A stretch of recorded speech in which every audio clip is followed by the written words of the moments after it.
And all the creatures were stirring in the house. In all this glory. And here we are with Mr. Jeff Bayard. The one and only. Yep. So, a lot of things have been happening in the last few months, and we just need to mention we've been practicing hard, Jeff and Mannequin Planet, for the last few months in El Cerrito. And we just got back from practice, doing a run through of the new set. And I'll start out by saying, you know, Jeff has spent time in Mannequin Planet as an actor and a backup vocalist for shows like The Uptown and Lennon Street Studios and the Haight Street Fair, okay, and DNA Lounge. So that was quite a moment. You know, we had Dave McCalman, Mary Therese, and Ron. It was kind of a mix of the old and the new, from Insane Experiments to Sick of Monsters.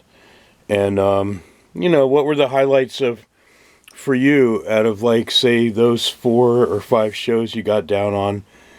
What was a moment for you that you felt, or two, that you can share with everybody? A Battle of the Band show at Lennon's Studio. For sure. That was a fun. That was my personal favorite gig, and also doing the Haight Street Fair, opening for Jefferson Starship. That was Starship rather. But yeah, that was a good gig to look back on. And the only outdoor show Mannequin Planet did in the history of the band since 2010. For now. Yeah. Well, out of all the Lennon shows, see, we had to go through 24 bands to win the #1 spot. And on my birthday was the final battle that we won to get that slot. And the second runner-up was Sawcat. Yeah, I remember okay. Sawcat. Yep, and a lot of great bands there. So out of all the Lennon shows, was it the first battle, the second, or the third? It was the third that I was at. That third. was the last one. Okay, yeah. Cool. And then you remember good times at the Haight Street Fair, and you know, that was quite a moment. And you know, we're gonna fast forward to the new era, which is Jeff on vocals, Yep. lead and backup, and we got Jen on lead and backup, and then myself on lead and backup, and a guy named Aubrey on lead and backup. And Wednesday, and Dave and Alan completes the lineup, and Jade is an actress and a model and a dancer, and we're currently seeking a drummer, but we've been hitting it hard every Monday. And I just have to ask you, Jeff, how was your experience working with Tom Gears in the studio, in Subterranean Studios in Oakland? Just a little background, Tom Gears is a bass player from Blind Illusion, legendary Bay Area band, and also bass player for the Gun and Doll Show, which, if y'all have not heard of these groups, do your history and look them up on YouTube. But Tom is an experienced sound engineer, recorder, producer, mixer, and master. And how was the time in the studio to record your tracks, you know, and what were the tracks you were on, and how was your experience, man? I sang backup on Remote Control, also Industry Vampires, and I did a little kind of spoken part on Abracadabra. It went a lot smoother than I expected, and yeah, Tom's super cool, man. It went really smoothly, I thought. Easy to work with, humble, no ego, right? Absolutely. And but very good at what he does, mm-hmm.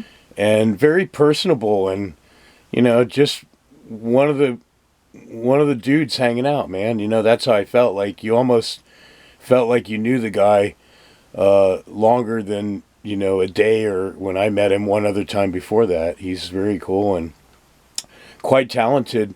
And, you know, as we speak, he's working on finishing up this piece of art, you know. Put it closer to the light up here, okay?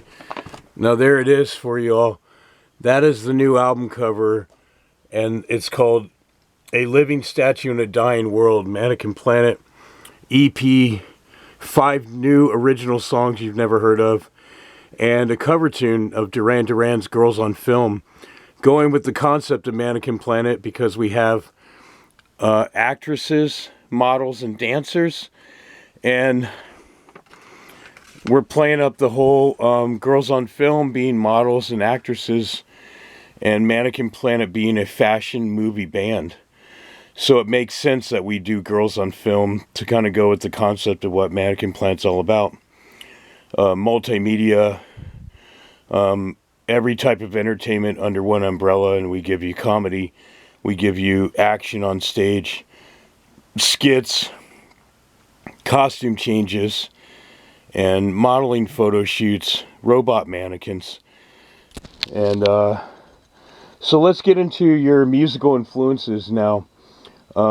Just for the record, me and Jeff met at a My Life with the Thrill Kill Cult show. And if you have never heard of this incredible band, look them up on YouTube and do yourself a favor. They're probably one of the greatest musical entities in music history. Again, My Life with the Thrill Kill Cult formed in Chicago, 87. Jeff and I met at that show. So Jeff is very much into everything from black metal to synth pop and everything in between.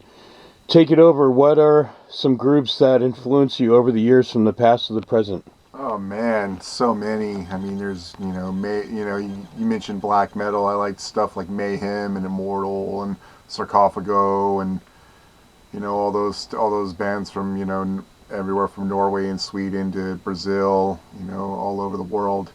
But I also got really into industrial at a point in my life, and I was listening heavy to Revolting Cocks and the aforementioned Thrill Kill Cult and KMFDM and Pig Face, and a lot of that stuff still inspires me to this day.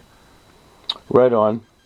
And other types of music that may surprise people that you dig, that's away from industrial or metal, by any chance of anything else? Well, he's an open-minded guy when it comes to music, that's for sure. Well, I grew up on Prince. That might surprise some folks. Prince is the man. I think he's the best solo artist that's ever lived, and I'll go to the grave saying that. He is the number one. We're both big Prince fans, and top 3 Prince albums. Give it to me, and I'll give you mine.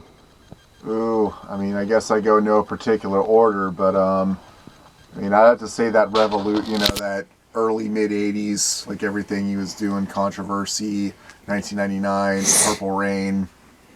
It's kind of a trifecta. Well, you took the words out of my mouth. It's like Controversy, 1999, Purple Rain are definitely the highlights. And Dirty Mind also. Yeah, Dirty Mind. The man was like no other.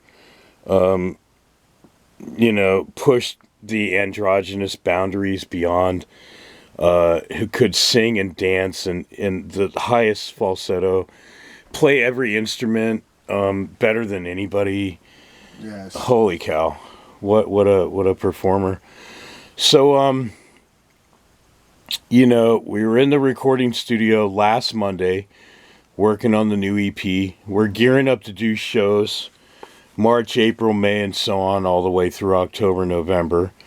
Then the plan is to do another EP with 5 original songs and 1 more cover tune. With this day and age of people's lack of attention span, as much as we want to give you a full 12 or 14 song LP, we got to give people EPs, to give them a single to begin with, and then follow it up with 4 original songs and a cover tune that people usually know and love so well. And so there you have it. A little update with Mannequin Planet.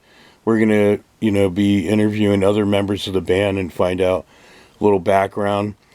And speaking of background, before Mannequin Planet, you had a black metal band going on. Drop the name and what that was all about, so people know kind of like what you came from past to present. Oh yeah, I played in a couple of bands. My first band was called Apocryphos. They were more like melodic death metal. They thought they wanted to go black metal, but then I showed them that and they kind of ran the other way. And then the band I joined after that was called Nargoth, another death kind of black metal band. We painted up. We were kind of like war metal before that became a thing. We had the camouflage and the paint and all that. It was good times. Great names on the bands, by the way. I don't know if you or other guys in the band came up with that, but those are really good, memorable names that stick with you. Was that at our Fairfield or Vallejo or? Yeah, that was Vacaville, Sassoon City, and yeah, Apocryphos was Vacaville. That was a tough commute to get to practice. But yeah, that was the first couple things I did, and then I tried doing some stuff on my own, more kind of industrial or ambient. But I'm not much of a do-it-yourselfer kind of guy, I'll admit. Yeah. But right on. Well, now you're a team player with Mannequin Planet 2025. Yep. And we're back with a vengeance, and hopefully people get out and see the live show, and when that new EP comes out in another month. Mm-hmm. We also got to mention that Jeff was also in an extra in the Madman music video, which was shot right here. So if you notice some of the props behind him and around the house, it was because this is where the video for the Madman was shot, and that's a new song that you all would be hearing. It's pretty amazing song itself and music video, and we were all happy to be part of that, and with George Anderson at the helm directing it and editing. He's the man, from his own band From Hell. They play up the whole satanic vibe. So check them out too.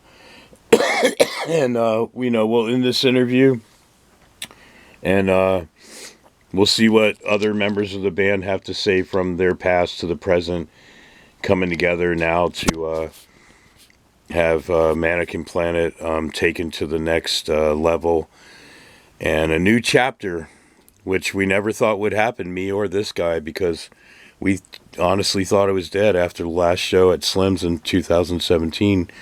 And here we are, just gearing up for this year to take over. That's right. And look out for this. The hostile takeover. Yep, and the new record, A Living Statue in a Dying World. An appropriate title for the times we live in, for sure.